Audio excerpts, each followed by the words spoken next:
آپ نے ایک موقع پر فرمایا اللہ تعالیٰ کے خوش کرنے کا ایک یہی طریق ہے کہ حضرت صلی اللہ علیہ وسلم کی سچی فرمانبرداری کی جائے۔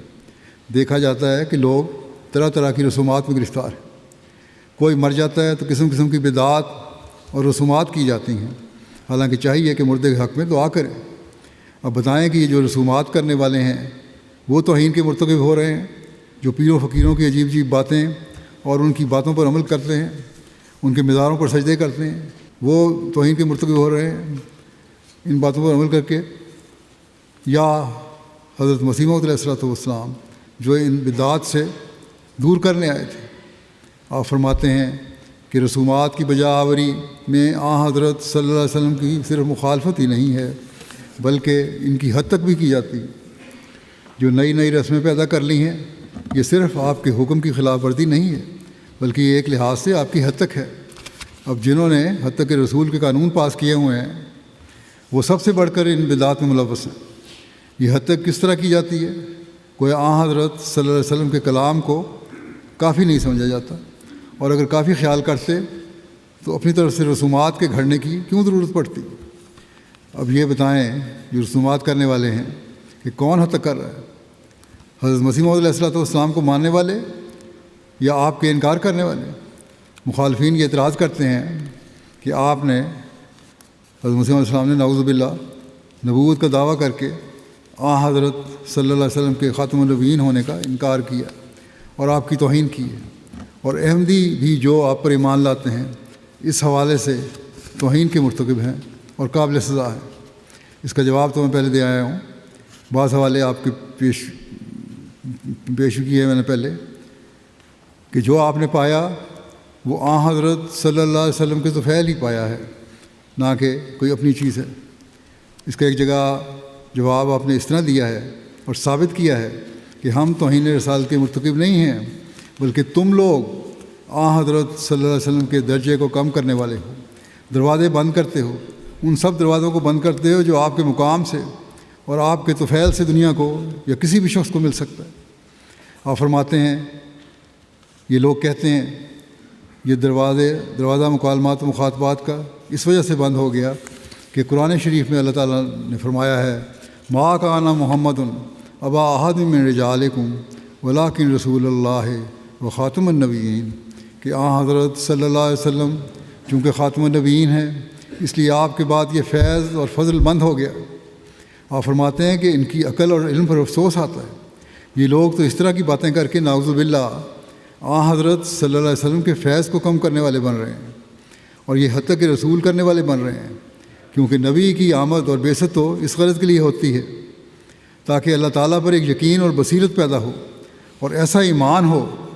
جو لذیذ ہو، اللہ تعالیٰ کے تصرفات اور اس کی قدرتوں اور صفات کی تجلی کو انسان مشاہدہ کرے، اور اس کا ذریعہ بھی اس کے مکالمات، مخاطبات اور خوارق عادات ہیں۔ لیکن جب یہ دروازہ ہی بند ہو گیا تو پھر بعثت سے فائدہ کیا ہوا؟ فرمایا میں بڑے افسوس سے کہتا ہوں کہ ان لوگوں نے حضرت صلی اللہ علیہ وسلم کی ہرگز قدر نہیں کی اور آپ صلی اللہ علیہ وسلم کی شان عالی کو بالکل نہیں سمجھا، ورنہ اس قسم کے بیہودہ خیالات یہ نہ تراشتے۔ آپ فرماتے ہیں اس سے ان باتوں کرنے سے تم لوگ ہیں جو آپ صلی اللہ علیہ وسلم کے مقام کو کم کر رہے ہو، یہ تو خود حد تک کر رہے ہو تم لوگ،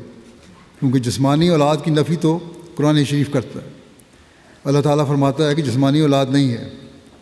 اور روحانی اولاد کی یہ نفی کرتے ہیں، تو پھر باقی کیا رہا؟ فرمایا کہ کیوں غلط باتیں کرتے ہو؟ اصل بات یہ ہے اس آیت سے اللہ تعالیٰ حضرت صلی اللہ علیہ وسلم کا عظیم الشان کمال اور آپ کی قوت قدسیہ کا زبردست اثر بیان کرتا ہے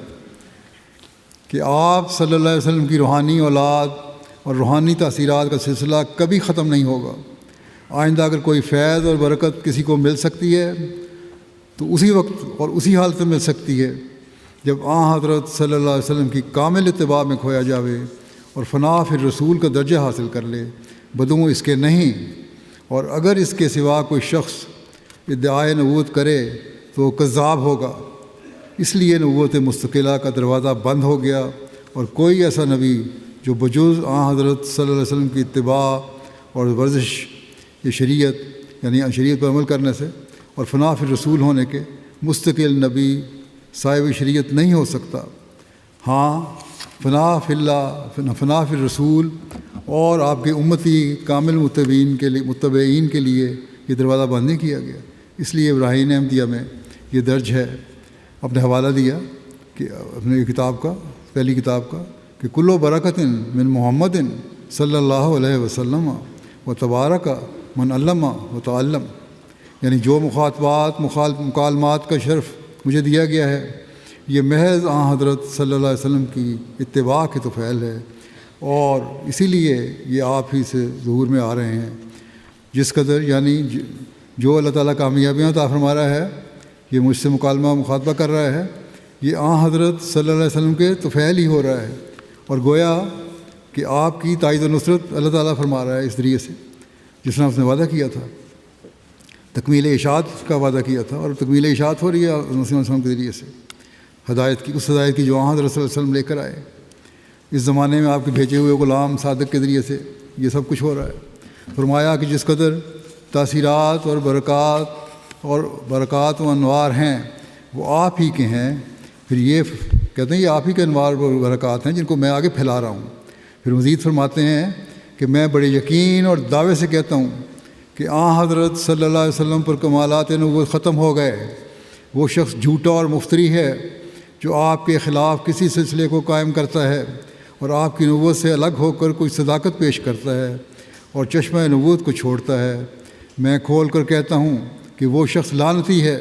جو حضرت صلی اللہ علیہ وسلم کے سوا آپ کے بعد کسی اور کو نبی یقین کرتا ہے اور آپ کی ختم نبوت کو توڑتا ہے۔ یہی وجہ ہے کہ کوئی ایسا نبی حضرت صلی اللہ علیہ وسلم کے بعد نہیں آ سکتا جس کے پاس وہی مہر نبوت محمدی نہ ہو۔ ہمارے مخالف الرائے مسلمانوں نے یہی غلطی کھائی ہے کہ وہ ختم نبوت کی مہر کو توڑ کر اسرائیلی نبی کو آسمان سے اتارتے ہیں، کہتے ہیں عیسیٰ علیہ السلام نے آسمان سے آنا ہے۔ وہ کہتے ہیں جو حضرت عیسیٰ علیہ السلام آسمان سے اتریں گے، لیکن میں یہ کہتا ہوں کہ حضرت صلی اللہ علیہ وسلم کی قوت قدسی اور آپ کی ابدی نبوت کا یہ ادنا کرشمہ ہے کہ 1300 برس کے بعد بھی آپ ہی کی تربیت اور تعلیم سے مسیح موعود آپ کی امت میں وہی مہر نبوت لے کر آتا ہے۔ اگر یہ عقیدہ کفر ہے تو میں اس کفر کو عزیز رکھتا ہوں، لیکن یہ لوگ جن کی عقلیں تاریک ہو گئی ہیں، جن کو نور نبوت سے حصہ نہیں دیا گیا، اس کو سمجھ نہیں سکتے اور اس کو کفر قرار دیتے ہیں، حالانکہ یہ وہ بات ہے جسے حضرت صلی اللہ علیہ وسلم کا کمال اور آپ کی زندگی کا ثبوت ہوتا ہے۔ پھر آپ نے فرمایا تمام شرف مجھے صرف ایک نبی ہی کی پیروی سے ملا ہے جس کے مدارج اور مراتب سے دنیا بے خبر ہے، یعنی سیدنا حضرت محمد مصطفیٰ صلی اللہ علیہ وسلم۔ یہ عجیب ظلم ہے کہ جاہل اور نادان لوگ کہتے ہیں کہ عیسیٰ آسمان پر زندہ ہے، حالانکہ زندہ ہونے کی علامات حضرت صلی اللہ علیہ وسلم کے وجود میں پاتا ہوں۔ آپ نے فرمایا میں تو زندہ ہونے کی علامات حضرت صلی اللہ علیہ وسلم کے وجود میں پاتا ہوں۔ وہ خدا جس کو دنیا نہیں جانتی، ہم نے اس خدا کو اس نبی کے ذریعے سے دیکھ لیا، اور وہ وحی الہی کا دروازہ جو دوسری قوموں پر بند ہے ہمارے پر محض اسی نبوت کی برکت سے کھولا گیا، اور وہ معجزات جو غیر قومیں صرف قصوں اور کہانیوں کے طور پر بیان کرتی ہیں، ہم نے اس نبی کے ذریعے سے وہ معجزات بھی دیکھ لیے، اور ہم نے اس نبی کا وہ مرتبہ پایا جس کے آگے کوئی مرتبہ نہیں، مگر تعجب کہ دنیا اس سے بے خبر ہے۔